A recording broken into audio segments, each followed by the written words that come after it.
These vaults are far too volatile and won't stay under our control.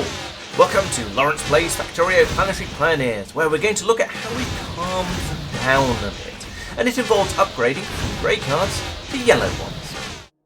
Sending the grey cards out to hack the vaults was working. You saw it in a recent video. The turrets fire them and the vaults get claimed. But after a minute or two, the hack wears off and the vaults start attacking us again. Clearly, this is not ideal. In the research tree, we spotted the Document Forging 2 technology, which allows us to turn vault access keys into vault security keys, advertised as a stronger version which hacks faster and lasts longer.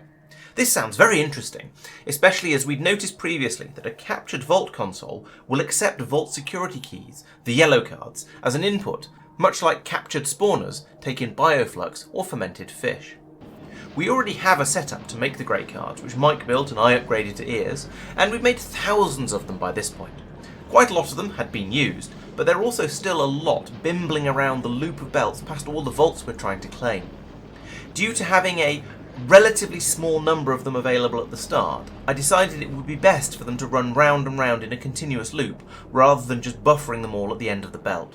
Overall, it probably doesn't matter, as long as production is steady. Either there's enough and they'll be grabbed from the belt as they go past, or there isn't enough and it won't work no matter how you shuffle the cards. If production is bursty, however, it could make a difference.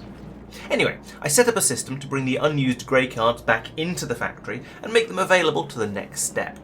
We had an incredible number of them to buffer, so I added some chests. These were woefully insufficient, so while we were churning through the backlog, we had a lot stored on a belt loop down and back up the bus. It's not ideal storage, but with stack inserters, it's actually quite dense and it worked quite well. We could really pack them in there. The cards are then dropped into a big bank of forges to be upgraded. This is one of those areas I was talking about in the last video, where I just went straight in and built with the advanced machines with ears. I could have done this with assemblers, but the forges have a faster base speed, some built-in productivity, and more module slots, even after one is sacrificed to a degradation module. I don't want to have quality cards coming out, at least not at this point. Building with fewer machines means fewer ears cores needed, and so this is much better. And to reduce the number of buildings even further, I then did an upgrade with an ears beacon, giving an extra 150% speed to 6 buildings for the cost of only one set of ears. That's 9 times the benefit of an extra forge at essentially the same cost. Once made in the forges, the yellow cards are passed out onto the belt used to carry the grey cards. We'd planned ahead here. This belt is placed in such a way that not only does it load a turret with the cards to do the initial capture, it can also load the cards into the vault access console to try and keep it hacked, although this does require a diagonal inserter. On other planets, when we've captured things, they've stayed ours for as long as we've kept them fed. This is not the case on Rabbascan. Feeding in the yellow cards dramatically slows down the stability loss. This one is about to run out of cards because I've removed its inserter, and you can see how much more quickly that number drops once it's unfed. But feeding them doesn't stop it from dropping, so we still need all of the infrastructure to recapture the vault and to protect the turret doing the recapturing. On Norvis, as long as we keep the bioflux flowing, the spawners will never attack. Even so, we have a huge number of laser turrets ready to shoot anything that emerges should something go wrong. There's also roboports that could in theory have construction bots and repair packs to repair anything that does get unexpectedly damaged. On Pelagos, we can't have the roboports because this planet doesn't like electricity, but as long as the fish flow and we don't have another ethanol crisis, nothing will spawn in, so the turrets are a precaution rather than a necessity. Back on Rabbascan though, these vaults will escape from our control every so often.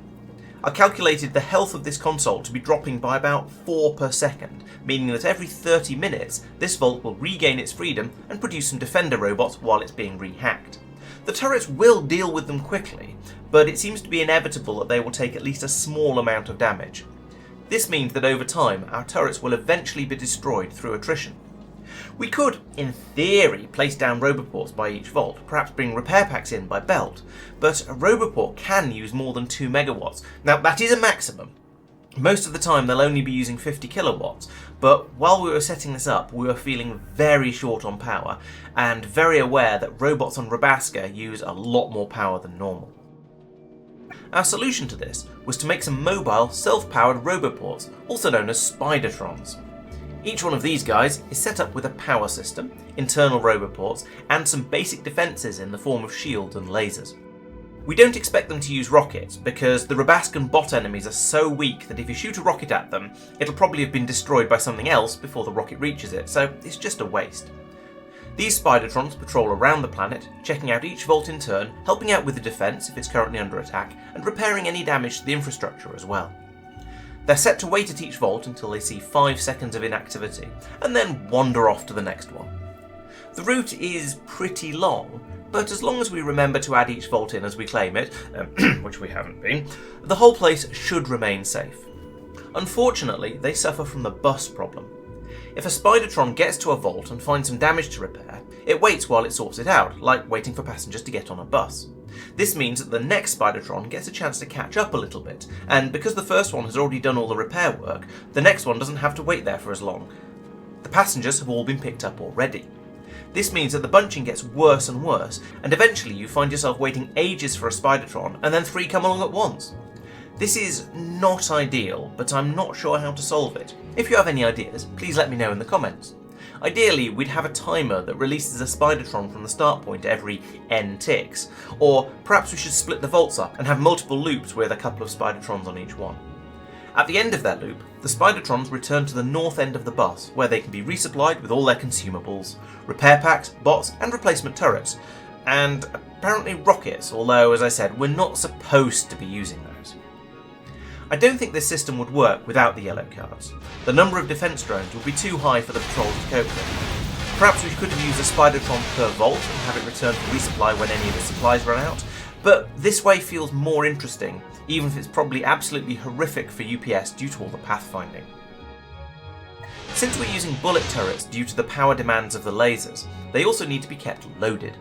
Initially, we didn't have a good supply of ammo available, and so Mark spent an embarrassing amount of time running around all the outposts, repairing and reloading the turrets with ammo. Since then, we've started producing red ammo because we don't have the uranium to produce green. This is going well. We have a healthy supply pouring out of the forges, once again eared and speed moduled. The speed modules take care of cancelling out the forge's quality bonus, so we don't need a degradation module in here. Fortunately, the drones that the vaults spawn in are pretty weak, and red ammo is plenty to take them out. This has led to rather a lot of belts running around the factory though. There's one taking fuel and yellow cards out, there's one bringing the yellow cards back, although I'm slowly deprecating this one, another one for ammunition, and finally there has to be at least one for every pair of resources we're harvesting. Thanks to this, we've used more than 50,000 belts, 2/3 of that outside the main bus area, and that's a lot.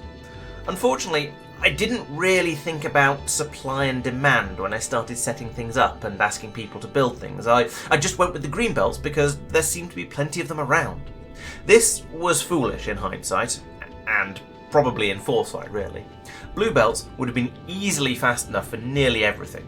The one exception I'm aware of being the carotenoid ore for fueling the vaults, and even that only started needing that level of throughput once we started moduling and beaconing. Newer vault outposts have been made with blue belts, but we still caused a major shortage. And so, after running out of green belts for the 5th time, Mark decided that Vulcanus needed to start making them more quickly, but this turned into quite a yak parade. The first step was easy. Put some speed modules in the foundry that's making the green belts, so it's now making 3 times as many. Simple. Oh, but now there aren't enough gears coming in, and that's not a production problem that can be solved with modules, it's a throughput problem, so we upgraded to using stack inserters to quintuple how many gears could fit on the belt. But green belts also use tungsten. Well, that's another section of the factory to upgrade then, and faster belts to bring it down. It doesn't seem to need stack inserters though, so it's nice to know there's potential to upgrade further if we need to. Oh, but that's put more demand on the whole tungsten system. I guess we better have some stack inserters on the tungsten ore crushers to make sure there's enough throughput of that as well. Great, now we've got enough green belts. What? There's not enough rockets! Oh. So, back in there, adding beacons by the belt rocket silos to speed them up a bit. But then that meant a shortage of rocket parts, so Mark went in to upgrade the assembly machines making the blue circuits. These really should be replaced with the M plants, especially for the red and blue circuits, since they use plastic, which is non-infinite, at least until we start to import it. Then we need more cables and plates, so that's modules in the foundries over here, and stack inserters as well. Oh, and then there's rocket fuel, which took an assembly machine tier upgrade, low density structures with modules. Faster LDS meant more metal demand, so more modules in there, more lava coming out of the pools, and stack inserters to take away the waste stone. Phew, that's a lot, and I went through that pretty quickly.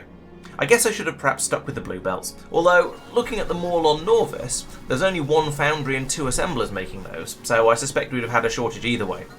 Granted, fixing this one wouldn't have required rebuilding half of Vulcanus, just adding in a few extra foundries. Back on Vulcanus, I'm pleased and intrigued to see that the tungsten ore belt coming out from the stone recycling appears to be gradually filling up, and when I was making the script, it was actually completely full all the way back to the recyclers. Hopefully that means that the massive flurry of green belts we produced hasn't ripped through too much of the tungsten patches. If this stone upcycling genuinely is sufficient, then I believe that the only inputs the factory needs are sulfuric acid and calcite for power, more calcite for general processing, and coal for plastic. Oh, and of course lava, but that doesn't count because it's unlimited. The coal patches seem to be holding up pretty well. They've dropped from 5 and a bit million at the start to around 3.5, so there's around 2/3 left. And the calcite patch at the bottom has visibly shrunk a lot, but I reckon it's still got about 80% of its starting quantity left, so it'll be fine, at least for a good while. The acid is a lot harder to measure. It seems to have dropped from 29 million to 6,450%. You'll have to tell me what that means, those units don't seem to quite work. But if it does ever run dry, there's another patch 20 times the size in with the tungsten to the north. I'm sure it'll all be fine, and if it's not, it's Saphir's problem because it's his planet. And on that wonderfully helpful note, I think it's time to end the video. Thank you for watching. We'll be back on Monday at 7:30 PM UK time to continue with Factorio Planetary Pioneers, and who knows where we'll be by then. If you'd like to give chase, you can grab the Planetary Pioneers mod from the Factorio mod portal and use the seed 11111 to get your very own copy of our solar system. I'll be back on Wednesday for a solo stream, and then releasing videos like this every Thursday and Friday. There's always something new to watch in the Laurence Plays universe. Once again, thank you for watching, please subscribe so you don't miss out on anything, and I'll see you next time. Bye bye.